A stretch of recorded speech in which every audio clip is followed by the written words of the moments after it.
Salam sejahtera Malaysia, berita hari ini. Info bantuan kerajaan Malaysia khas untuk keluarga Malaysia. Bantuan keluarga Malaysia.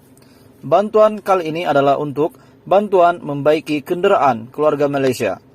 Sebabkan banjir yang berlaku baru-baru ini, banyak kereta yang masih tersadai di tepi jalan yang belum dibaiki. Jika dibaiki pun kosnya mencecah sangat tinggi. Hanya sedikit saja rakyat yang mengambil insurans bencana alam untuk kenderaan. Disebabkan itu, sehingga hari ini ramai rakyat yang kerusakan kereta disebabkan banjir dan tidak mengambil insurans bencana alam. Kendaraan tidak membaiki kenderaan mereka. Hal ini kerana kos yang sangat tinggi.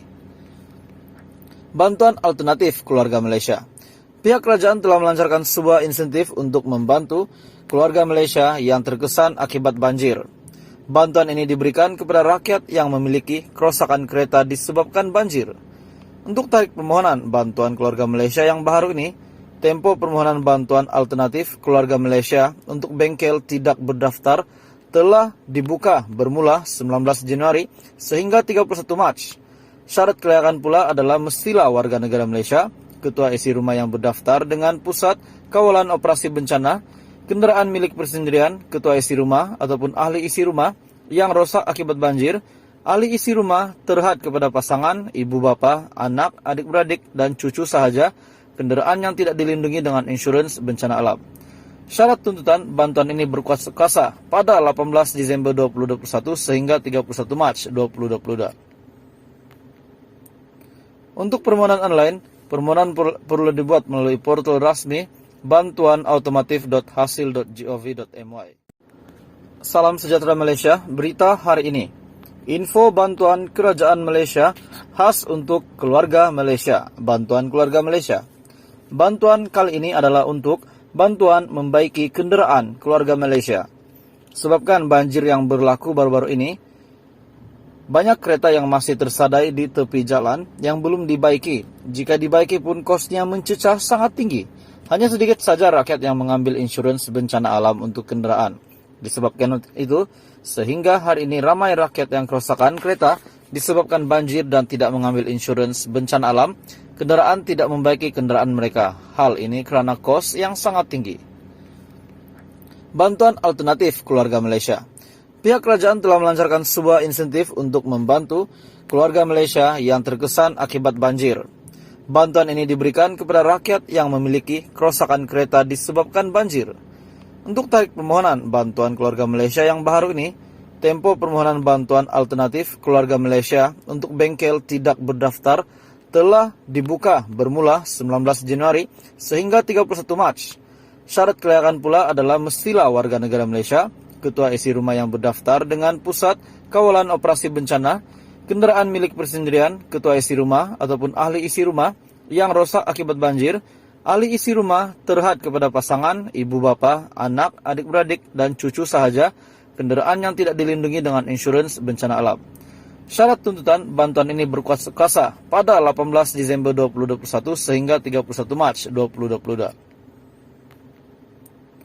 Untuk permohonan online, permohonan perlu dibuat melalui portal rasmi bantuanautomotif.hasil.gov.my.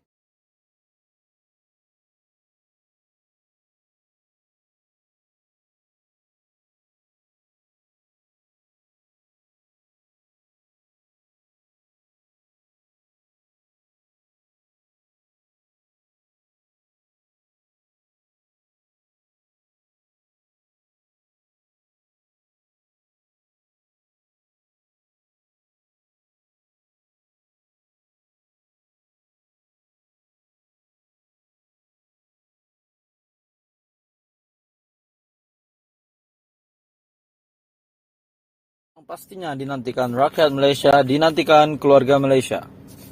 Berita nasional. Kerajaan akhirnya lulus bayaran allowance kemahiran khas bomba. Kepala Batas Kerajaan meluluskan permohonan pemanjangan bayaran allowance kemahiran khas kepada pegawai yang bertugas sebagai jurulatih dan juga penyelamat Malaysia ataupun ABPM. Allowance itu akan dinikmati 114 pegawai bomba dari grade KB19 sehingga KB38 yang bertugas sebagai jurulatih dan juga tenaga pengajar di 5 buah ABPM. Perdana Menteri Datuk Seri Ismail Sabri Yaakob berkata, ia melibatkan bayaran insentif pasukan khas bahan kimia berbahaya hazmat RM30 bagi setiap operasi, maksimum RM600 sebulan, dan juga insentif penyelamat di air sebanyak RM30 bagi setiap operasi maksimum RM600 sebulan. Menurutnya, allowance itu turut melibatkan bayaran insentif rawatan kecemasan ataupun IMRS, yaitu kadar bayaran secara pro rata ataupun maksimum RM150 sebulan, dan bayaran allowance tanggung jawab khas pemandu yang melibatkan kadar bayaran secara pro rata maksimum RM150 sebulan.